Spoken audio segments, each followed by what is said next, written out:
अगर कोई technocrat system आ जाए तो ये हम सबका एक कलेक्टिव फेलियर है। सियासतदानों को थोड़ा डराने के लिए होता है कि थोड़ा वो लोग अपनी अपनी जो एक सिमत है वो सीधी करें, थोड़ी अपनी हरकत सीधी करें, अपनी सकनात सीधी करें, इस तरह के हवाले से होता है।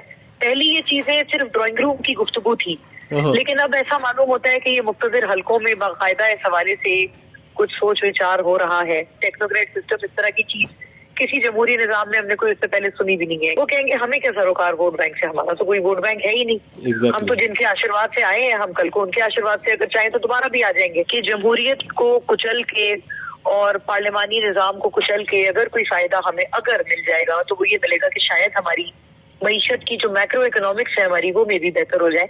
लेकिन देखें, अगर वो इस कीमत पर बेहतर हो कि जी मुल्क तो बच गया लेकिन आवाम दिवालिया हो गई, तो वो तो मैं नहीं समझती कि वो विन विन सिचुएशन है। ये तो कोई गुमनामी नहीं है। अगर आपने हर बात का जवाब देना है जो आप पहले भी देते आए हैं तो फिर तो ये कोई गुमनामी नहीं है। और वाकई ये रस्क टू बोर्ड वो के खाना और मतलब उसमें और भी बहुत सारी चीजें थी, बहुत नामुनासिब बातें हैं ये सारी।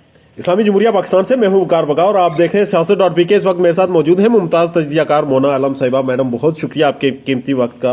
मोना आलम साहिबा, मुझे ये बताएं कि ये इस वक्त टेक्नोक्रेट की गवर्नमेंट का जो एक सिस्टम का एक शोशा छोड़ा गया, ये एक डेमोक्रेटिक सिस्टम में जो टेक्नोक्रेट की गवर्नमेंट का शोशा, इसको आप कैसे एनालाइज करेंगे? ये क्यों छोड़ा गया और इसके क्या मकासद क्या है इसके? जी देखें, असल में ये वैसे तो ये शोशा नया नहीं है और आप जैसे आपको पता भी है कि ये हर हुकूमत जब चल रही होती है और जब आखिरी साल होता है ना पार्लिमानी असेंबलीज का, उस वक्त ये शोशा एक छोड़ा जाता है। ये क्यों छोड़ा जाता है? इसकी वजह क्या है? अच्छा, इसकी पहले तो वजह ऐसी थी कि जरा ना ये सियासतदानों को थोड़ा डराने के लिए होता है कि थोड़ा वो लोग अपनी अपनी जो एक सिमत है वो सीधी करें, थोड़ी अपनी हरकत सीधी करें, अपनी सकनात सीधी करें, इस तरह के हवाले से होता है। और ये दरअसल सियासतदानों को डराने के लिए होता है।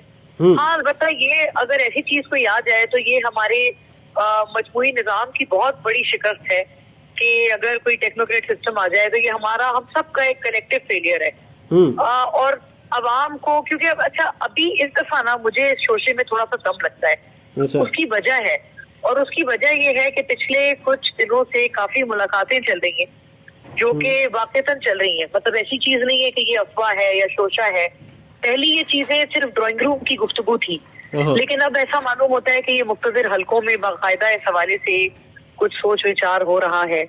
आप किसी भी उस शख्स से पूछें जिनको कहा जा रहा है कि वो मुबैना तौर पे ऐसे किसी सिस्टम का हिस्सा होंगे, तो वो ना मतलब उसको डिनाई नहीं कर रहे कि नहीं जी ऐसी बात की टाल मटोल से गुजारा कर रहे हैं। मगर मैडम, एक चीज मुझे समझ नहीं आ रही कि ये सियासतदानों को जो लोग डरा रहे हैं, क्या ये इनका दायरा इख्तियार है कि ये सियासतदानों को डराएं या इस चीज में इंटरफेरेंस करें? देखिए, है तो नहीं, सीधी बात है कि बिल्कुल इनका दायरा इख्तियार नहीं है। और टेक्नोक्रेट सिस्टम इस तरह की चीज किसी जमहूरी निजाम में हमने कोई इससे पहले सुनी भी नहीं है कि जी किसी भी कोई भी मुंह उठा के किसी भी वक्त। मगर मार्शल लॉ दौर में तो हमने देखा है ना कि वो किसी न किसी सूरत में टेक्नोक्रेट की गवर्नमेंट रही है।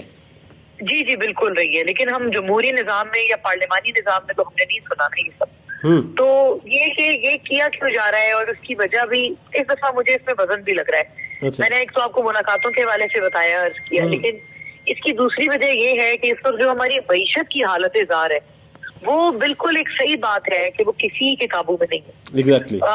पीटीआई हुकूमत आके चली गई, उनको निकाला गया ऐसी बुनियाद पे कि जी हम मईशत बेहतर चलाएंगे। अब ये लोग तो उनसे भी आगे निकले माशाल्लाह, मईशत 4 हाथ आगे निकले मईशत की खराबी करने में। तो ये कि इनके भी बस की बात नहीं है। फिर अब इन्होंने भी आए माए शाएं करना और नई नई वजूहात ढूंढना शुरू कर दी है जब इनसे पूछा जाता है कि आप पहले क्या कहते थे और अब आपका क्या कहना है। तो ये कि ये किसी के बस की बात तो है नहीं। अब क्या है कि अगर टेक्नोक्रेट गवर्नमेंट आ जाती है तो पहले तो इसका मलबा गिरेगा आम आवाम पे, वो इस सूरत में कि उनके पास कोई सियासी स्टेक्स नहीं होंगे। उनको कोई ये पूछने वाला नहीं होगा कि जी अगर आप ऐसा करेंगे तो आपका वोट बैंक क्या होगा। वो कहेंगे हमें क्या सरोकार वोट बैंक से, हमारा तो कोई वोट बैंक है ही नहीं। हम तो जिनके आशीर्वाद से आए हैं, हम कल को उनके आशीर्वाद से अगर चाहें तो दोबारा भी आ जाएंगे। और यही लोग जो हम पे क्रिटिसाइज कर रहे हैं, सियासतदानों को भी तो पूछे ना कोई कि इस वक्त अगर इन लोगों पे जो लोग क्रिटिसाइज कर रहे हैं, क्या वो लोग जब अपनी हुकूमत बनाएंगे तो इन टेक्नोक्रेट्स का बॉयकॉट करेंगे? वो भी इनको भर भर के रखेंगे अपनी काबीना में, और हर कोई रखता है। तो ये उनको पता है कि उनकी हर सूरत में जीत है, मतलब उनकी चित भी मेरी और पट भी मेरी। तो ये हिसाब है उन लोगों का। मोना साहिबा एक चीज तो सामने आ जाती है ना कि शायद आप इकोनॉमी को बेहतर कर लें, शायद आप सर्वाइवल की पोजीशन में वापस आ जाएं जो इस वक्त आप डिफॉल्ट के करीब पहुंच चुके हैं, मगर दूसरी तरफ देखिए, ये आपको बात ये भी आपकी नजर आ सही रहा है है। कि इंटरनेशनली आपके साथ क्या होगा। हाँ देखें, ये चीज एक है इसकी, अगर एक पॉजिटिव एस्पेक्ट हम इसका देखें तो वो सिर्फ और सिर्फ यही है कि जमहूरियत को कुचल के और पार्लिमानी निजाम को कुचल के अगर कोई फायदा हमें अगर मिल जाएगा तो वो ये मिलेगा कि शायद हमारी मईशत की जो मैक्रो इकोनॉमिक्स है हमारी, वो में भी बेहतर हो जाए। लेकिन देखें, अगर वो इस कीमत पर बेहतर हो कि जी मुल्क तो बच गया लेकिन आवाम दिवालिया हो गई, तो वो तो मैं नहीं समझती कि वो विन विन सिचुएशन है। मुल्क को तो शायद आप बचा लेंगे टेक्नोक्रेट मुश्किल मुश्किल फैसले करके, महंगाई का तूफान लाके, लेकिन उससे आवाम कहाँ जाएगी? एग्जैक्टली। और इस आवाम की रिजेंटमेंट को आप कब तक रोक पाएंगे? और बैनुल अक़वामी ये दुनिया जो पे जो सवाल है। आपकी थोड़ी सी इमेज कुछ गुज़श्ता अरसे में बेहतर हुई थी, वो दोबारा से वही हो जाएगी कि यहाँ पे जो कुछ चल रहा है वो सामने आ जाएगा, जी देखिए, वो तो पर्दे आपस डाले की हुए थे बात है, हमने। उसकी आपस की बात है। वो इमेज तो शायद कोई चंद माह के लिए बेहतर हुई होगी, लेकिन ज्यादा देर तक वो इमेज हमारी हम कोई सस्टेन नहीं कर पाए। अभी भी हम एक लाफिंग स्टॉक है दुनिया के आगे, और वो पता है उन सबको कि ये जमहूरी जो निजाम है वो भी नाम निहाद है। तो ये अब हकीकत ना, इसको आप मेकअप करके अब छुपा नहीं सकते। इस जमहूरी निजाम की तो हामिद मीर साहब ने 2 दिन पहले जो एक तकरीर की एक सेमिनार में खड़े होकर, और उन्होंने बता दिया कि ये जमहूरी निजाम किन बुनियादों पे खड़ा है और शहबाज शरीफ और इमरान खान की गवर्नमेंट कैसे आई थी। जी जी बिल्कुल, ये तो हम सबको पता है, तो अब एक ओपन सीक्रेट है और दुनिया को भी पता है। बहरहाल मोना साहिबा, एक कॉलम मैंने गुज़श्ता दिनों पढ़ा और उसके आजकल बड़े चर्चे हैं जुवैद चोई साहब का, तो आप क्या समझती हैं कि एक सीनियर सहाफ़ी और एक जर्नल जो आर्मी चीफ रह चुका हो, उसने अपनी फरागत के बाद इस तरह के कॉलम लिखवाना और चाय में रस डुबो कर इतनी ये कसीदे आप क्यों लिखे जा रहे हैं? बस ये तो अलमिया है और सच्ची बात है। हमारी जो सहाफती बिरादरी है, मैं उनके पार्ट पे भी ये चीज बहुत गलत समझती हूँ कि इस तरह की चीजों को रिपोर्ट देना, इस तरह की चीजों को कवरेज देना, फुटेज देना, वो भी उस शख्स के हवाले से जो खुद कह चुके हैं कि मैं गुमनामी में चला जाऊंगा।